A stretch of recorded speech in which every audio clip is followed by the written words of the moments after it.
My dear student. आज mathematics का जो नया एपिसोड बनाया है उसमें हम लोग पढ़ेंगे डिटर्मिनेंट। डिटर्मिनेंट यानी कि सारणिक। सारणिक में हमें सबसे पहले जानना जरूरी है कि प्रॉपर्टीज क्या है। प्रॉपर्टीज ऑफ डिटर्मिनेंट यानी कि सारणिक के गुणधर्म। ट्वेल्थ क्लास में हमने देखा है कि दो क्वेश्चन मिनिमम दो क्वेश्चन डिटर्मिनेंट और मैट्रिक्स से आते हैं, और इसमें हम क्या क्या सीखेंगे। सबसे पहले हमारे पास होना है प्रॉपर्टी, क्योंकि किसी भी सारणी को सॉल्व करने के लिए प्रॉपर्टी की सख्त जरूरत होती है और प्रॉपर्टी के बिना सारणी को सॉल्व करना संभव नहीं है। इसलिए प्रॉपर्टी वाला जो पहला वीडियो बना रहे हैं इसमें आप बड़े ध्यान से देखेंगे किस तरह से होगा। इसमें जो प्रॉपर्टीज हैं उसमें पहली प्रॉपर्टी की बात करते हैं जिसे हम P1 कहेंगे। इसका नाम P1 है और इस प्रॉपर्टी के अनुसार किसी भी सारणी में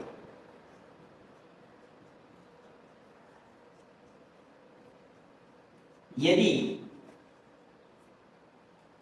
रो को कॉलम में और कॉलम को रो में कन्वर्ट करते हैं यानी इंटरचेंज करते हैं तो डिटरमिनेंट यानी सारणिक का मान अपरिवर्तित रहता है। किसी सारणिक में यदि रो यानी कि पंक्ति को कॉलम में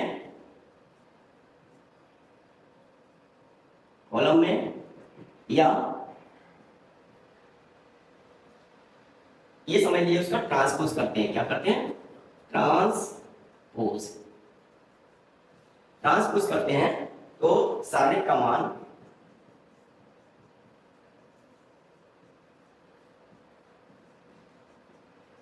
अपरिवर्तित रहता है।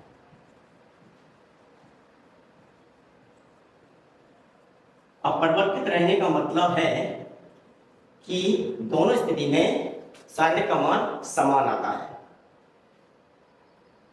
ट्रांसपोज यानी कि हम इसको ये समझ लीजिए इंटरचेंज। ट्रांसपोज या इसको इंटरचेंज करते हैं।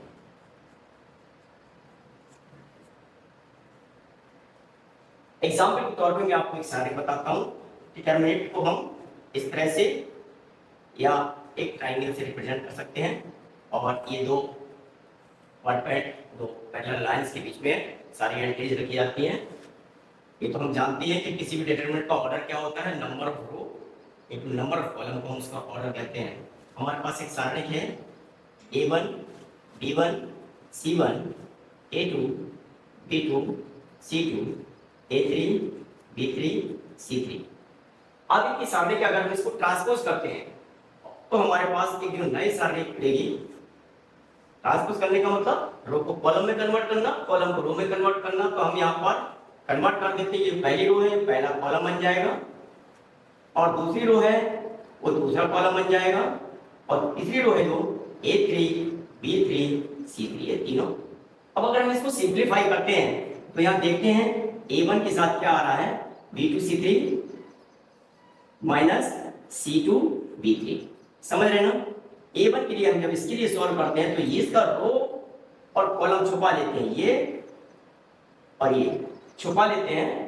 ये वाला हिस्सा इसका रो और कॉलम को हम हटा दें, उसके बाद जो चार एलिमेंट बचते हैं माइनर के वो हम इसमें लेते हैं और इसमें भी left to right top to bottom multiply करते हैं। अगर हमारा ऑर्डर चेंज हो जाता है, लेफ्ट टू राइट पे जाए, राइट टू लेफ्ट हो जाए या टॉप टू बॉटम हो जाए, बॉटम टू टॉप हो जाए तो हमारा साइन चेंज हो जाता है, प्लस की जगह माइनस आ जाता है। तो हम इससे मल्टीप्लाई करेंगे और देखेंगे B2 C3 और फिर माइनस C2 B3। फिर इसके लिए करते हैं B1 के लिए, इसमें प्लस माइनस प्लस वाला मामला याद रखना, फॉर्मूला याद रखना। तो ये B1 आएगा और B1 में क्या आने वाला है, अब की बार हमें इसका रो और कॉलम छुपा लेना है।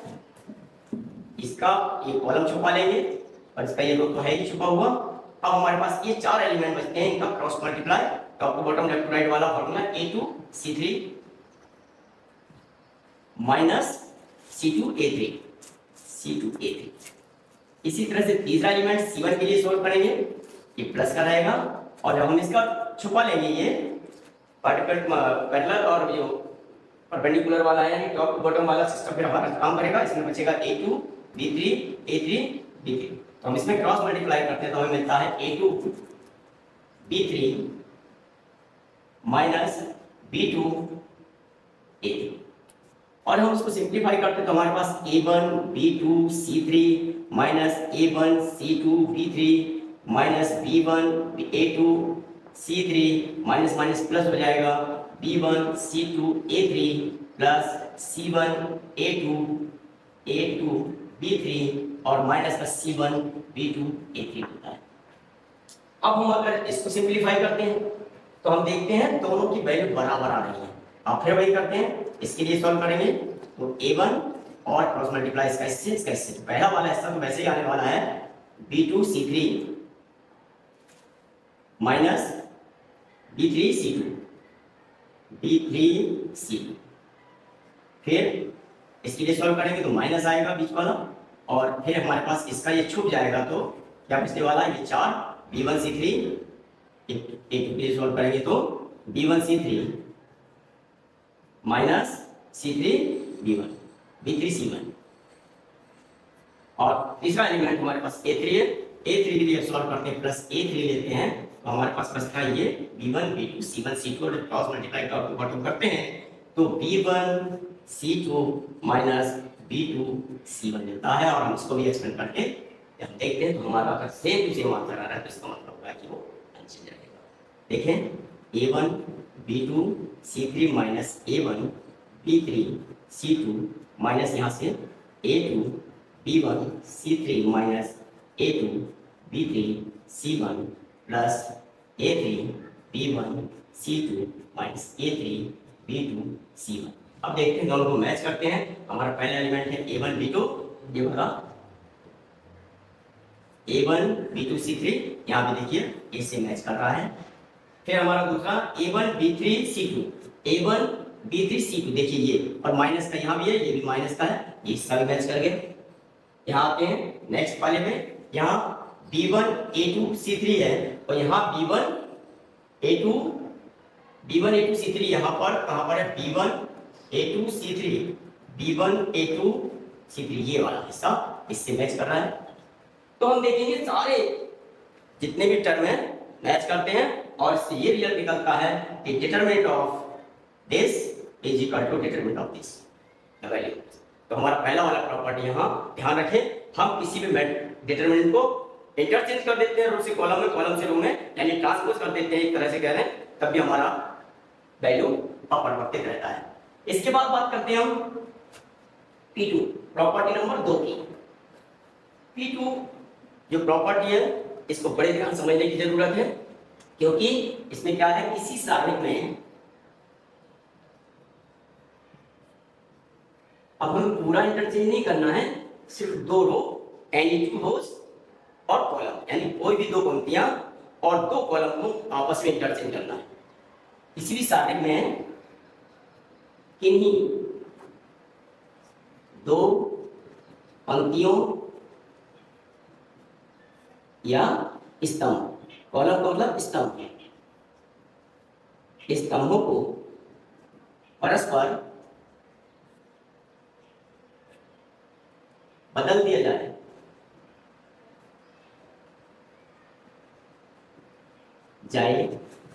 तो डिटरमिनेंट की वैल्यू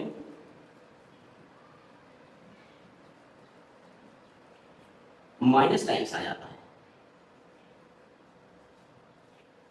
ऋणात्मक हो जाता है। ये समझ लीजिए, माइनस टाइम्स का मतलब ऋणात्मक हो जाता है, चिन्ह बदल जाता है। अगर ऋणात्मक है तो धनात्मक हो जाता है, ऋणात्मक हो जाता है। अगर पॉजिटिव वैल्यू आ रही है तो उसकी नेगेटिव वैल्यू आती है, नेगेटिव वैल्यू आ रही है तो पॉजिटिव हो जाती है।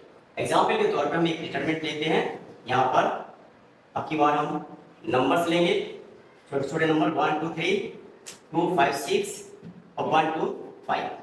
एक डिटरमिनेंट है हमारे पास इसका सब।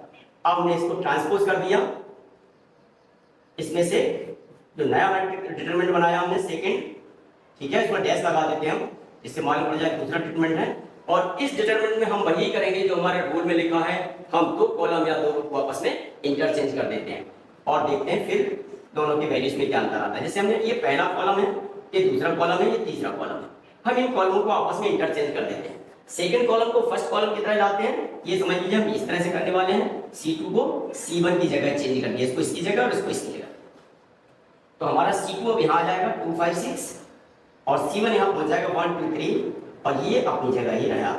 अब हम जब दोनों को सॉल्व करते हैं तो हमारा देखते हैं ये जो P2 है वेरीफाई करता है कि नहीं करता है। यहाँ 1 के लिए सॉल्व करेंगे, यहाँ मल्टीप्लाई होगा 25 माइनस 6 2 12, ये माइनस के लिए बीच वाला 2, यहाँ 2 5 10, वही rule top to bottom left to right उस तरह से मल्टीप्लाई करेंगे तो 2 5 10 माइनस 3 2 6 और तीसरा वाला एलिमेंट 1 है, इस 6 लिखा है, तीसरा एलिमेंट 1 है, 1 के लिए सॉल्व करेंगे तो 2 6 12 माइनस 15, 12 माइनस 15, देखते हैं क्या आता है। 25 में 12 का 13, यहाँ 4 बच रहा है तो माइनस का 8 और यहाँ 3 बच रहा है माइनस का, तो माइनस का 3, कितना हुआ 13 माइनस 11 यानी कि। तो पहली स्थिति में डिटरमिनेंट की वैल्यू 2 आती है। अब हम इसको किसी भी दो कॉलम या दो रो को ट्रांसपोज करके देखते हैं तो हमारा देखिए क्या वैल्यू आती है। सबसे पहले इस 2 के लिए सॉल्व करेंगे तो यहाँ 2 5 10 माइनस 6, 10 माइनस 6, फिर इस माइनस 1 के लिए सॉल्व करेंगे, माइनस 1 के लिए सॉल्व करेंगे तो ये 5 5 25 माइनस 6 2 12 और जो तीसरा एलिमेंट 1 है इसके लिए सॉल्व करेंगे अब तो क्या आने वाला है 5 3 15 माइनस 12। सिंप्लीफाई करते हैं, यहाँ 4 बच रहा है तो 4 8 होगा, यहाँ पर 25 माइनस 12 13, लेकिन माइनस का 13 होने वाला आपकी बार क्योंकि बाहर माइनस लगा है, 5 और माइनस 3 5 माइनस और यहाँ माइनस का 13 बचेगा, यहाँ प्लस का 3 आ रहा है। तो देखते हैं उसके बाद 11 प्लस का 13 माइनस का तो माइनस 2 आ रहा है। तो यहाँ साफ दिख रहा है माइनस 2 और यहाँ प्लस 2, यानी कि अगर डिटरमिनेंट के हम दो रो या कॉलम को आपस में इंटरचेंज करते हैं, जैसे भी हमने कॉलम के किया, अगर रो को भी करते तब ये से कर, अभी हम इसको एक बार फिर से अगर इंटरचेंज कर दें इसी पोजीशन में, हम इसको यहाँ भेज दें और इसको यहाँ भेज दें तो फिर ये फिर प्लस का 2 हो जाएगा। तो इस तरह से साइन चेंज होते रहते हैं। अब हम पहुँचते हैं प्रॉपर्टी नंबर 3 पर। प्रॉपर्टी नंबर 3 में देखिए हम क्या है। प्रॉपर्टी नंबर 3 बहुत इंपॉर्टेंट भी है और बहुत ज़्यादा यूज भी होती है। इस प्रॉपर्टी में क्या है कि किसी सारणी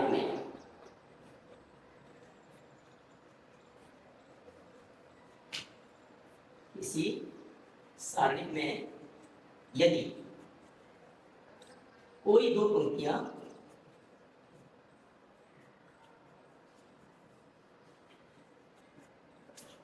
या स्तंभ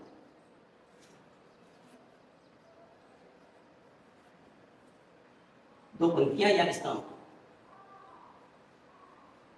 आइडेंटिकल हो, आइडेंटिकल को हिंदी में कहेंगे सर्वसम, आइडेंटिकल आइडेंटिकल हो, आइडेंटिकल हो तो डिटरमिनेंट की वैल्यू 0 होती है। जैसे मैट्रिक्स लेते हैं हम और डिटरमिनेंट लेते हैं और हम देखते हैं हमारे पास एक डिटरमिनेंट है, यहाँ 1 2 5 है, या 3 2 5 है, या फिर से 1 2 5 है। तो हम यहाँ देखेंगे ये आपका पहला कॉलम और तीसरा कॉलम दोनों ही सर्वसम है। पहला एलिमेंट 1 2 भी सेम है, ये आइडेंटिकल कंडीशन कहलाती है। और ऐसी आइडेंटिकल कंडीशन में इसका हमें सिंप्लीफाई नहीं करना, सीधा आंसर 0 रखना। ऐसा भी हो सकता है कि ये रो में हो 6 5 1 3 5 2 और फिर 6 5 1, ये आइडेंटिकल फर्स्ट रो और थर्ड रो है। ऐसे सेकंड रो या थर्ड रो या फर्स्ट रो और सेकंड रो आइडेंटिकल है तो इसको सिंप्लीफाई नहीं करना, डायरेक्ट इसका आंसर 0 ही लिखना है। ये बड़ा शॉर्टकट वाला तरीका है। ठीक इसी तरह से अगर हम अगली प्रॉपर्टी की बात करें P4 की, तो P4 में हम क्या देखेंगे, ठीक इसी चीज का इस्तेमाल हो रहा है। किसी सारणी में यदि कोई दो पंक्तियां या कॉलम एक दूसरे के समानुपाती हैं तो भी उसका मान 0 ही आएगा। किसी सारणी में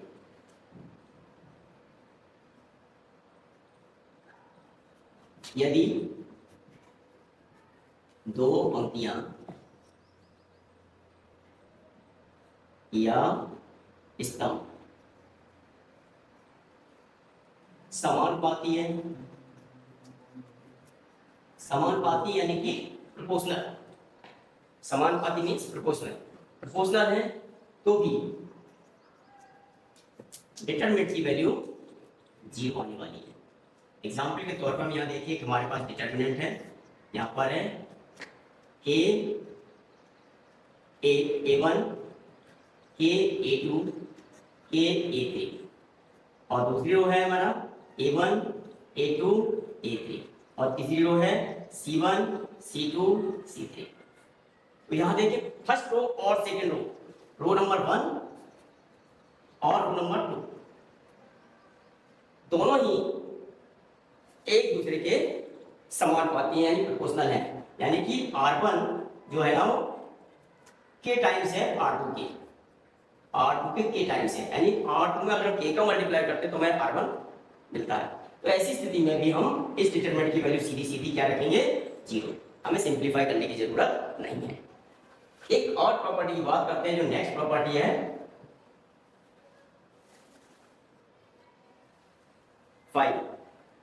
P5 है ना, पांचवी प्रॉपर्टी भी इसी तरह से काम करेगी कि किसी सारणी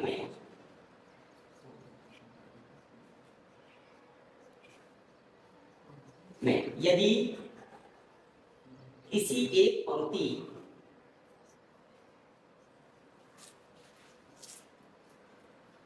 या स्तंभ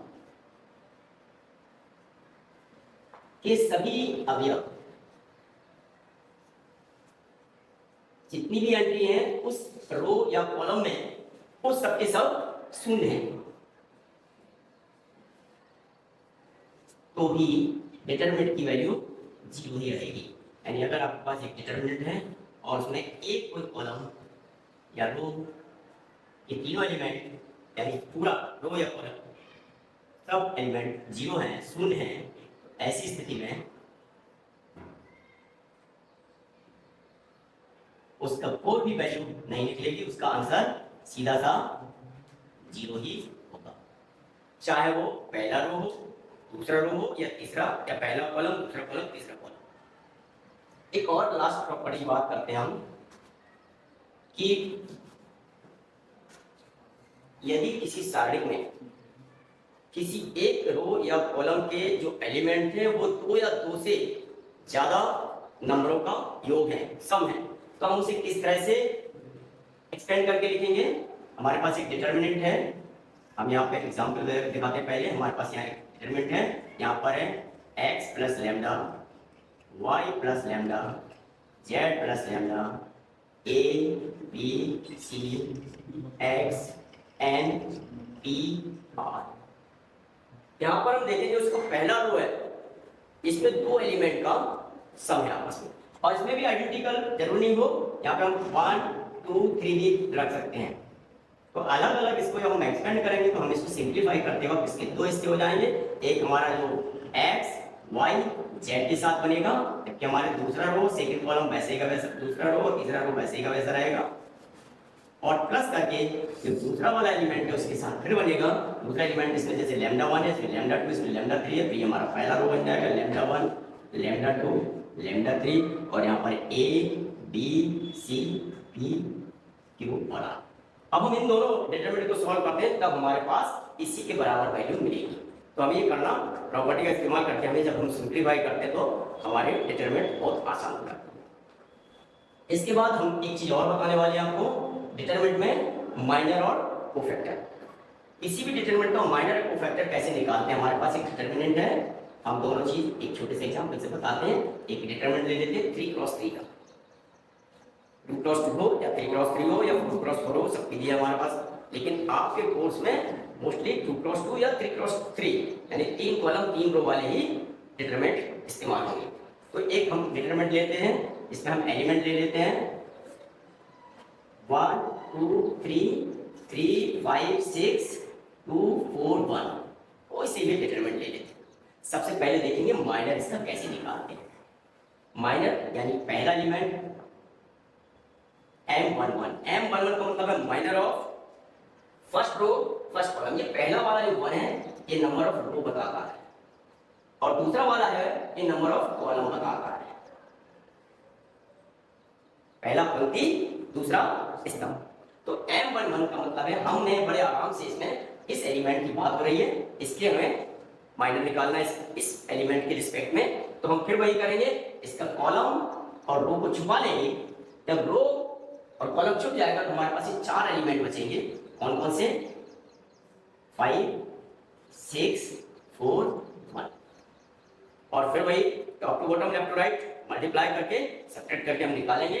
टॉप टू बॉटम या टॉप से बॉटम की तरफ लेफ्ट से राइट की तरफ मूव करते तो इसका पहले इससे मल्टीप्लाई होगा तो आएगा 5 और फिर माइनस माइनस क्यों आया? क्योंकि अब हमारा लेफ्ट टू राइट नहीं आ रहा, राइट टू लेफ्ट आ रहा है। राइट टू लेफ्ट आ रहा है तो माइनस हो गया। माइनस 6 4 जा 24 कितना आया? माइनस का 90। M12 निकालेंगे फर्स्ट रो सेकंड कॉलम ये 2 के लिए निकालेंगे। हमारे पास आने वाला है 3 6 2 1 और हम इसको फिर वैसे 3 1 3 माइनस 6 12 माइनस का 9 आया। फिर हमने M13 निकाला। M13 के लिए हमारा इसके लिए निकालेंगे 3 4 जा 3 5 2 4 3 4 जा 12 माइनस 10 यानी 2 आया। फिर M22 निकालेंगे। M22 के लिए इसके रिस्पेक्ट निकालने वाले हैं तो इसका ये पूरा बीच वाला रो छूट जाएगा, पहला वाला कॉलम छूट जाएगा। तो हमारे पास बचेगा 2 3 4 1 तो क्रॉस मल्टीप्लाई करेंगे 2 का 1 से 2 माइनस 12 और हमारे पास आएगा माइनस का 10। ऐसे M22 के बाद M23 निकालेंगे। M21 नहीं निकाला हमने, M21 निकालने पहले ये M21 है सॉरी M22 अब निकालना है बीच वाले के लिए क्योंकि 3 के लिए निकालना था। M22 इसका बीच वाला कॉलम और बीच वाला रो पूरा छूट जाएगा तो 1 3 2 1 बचेगा तो फिर का 1 से मल्टीप्लाई आने वाला है 1 और 2 का 3 से माइनस का 6 तो माइनस का 5 आया। M23 निकालेंगे। M23 हमारा 6 है और इसके रिस्पेक्ट में निकालेंगे तो इसका रो और कॉलम छुपा लेंगे तो हमारे पास 1 2 2 4 बचेगा। हम इसको सिंपलीफाई कर लेते हैं। 1 का 4 से 4 माइनस 2 या 4 यानी कि 0 आ गया। M33 निकाल लेते हैं। M23 में देखते हैं क्या आने वाला, हम इसके लिए निकालेंगे तो हमारे पास ये और ये छूट गया तो 1 2 4 बचा है। M22 निकाला था तो हमारा गलत हो गया था हमारे M23 है ये M22 निकालेंगे। M22 ये है ठीक है, इसके लिए निकालेंगे तो 1 3 2 1 बचेगा 1 माइनस 1 1 into 1 माइनस 2 3 6 माइनस का 5 बनेगा ठीक है। इस तरह से हम इनको निकाल लेंगे। अब इसी ऐसे 3 1 3 2 3 नहीं निकालेंगे। अब हम इसके कोफैक्टर निकालते हैं तो कोफैक्टर का क्या फॉर्मूला होता है? CIJ बराबर I का मतलब नंबर ऑफ रो, J का मतलब number of column. ith row jth column ठीक है। तो इसका फॉर्मूला होता है -1 की पावर I प्लस J और ब्रैकेट में MI। तो हम जैसे M11 निकाला तो हमें C11 निकालना है तो -1 की पावर 1 प्लस 1 और M11।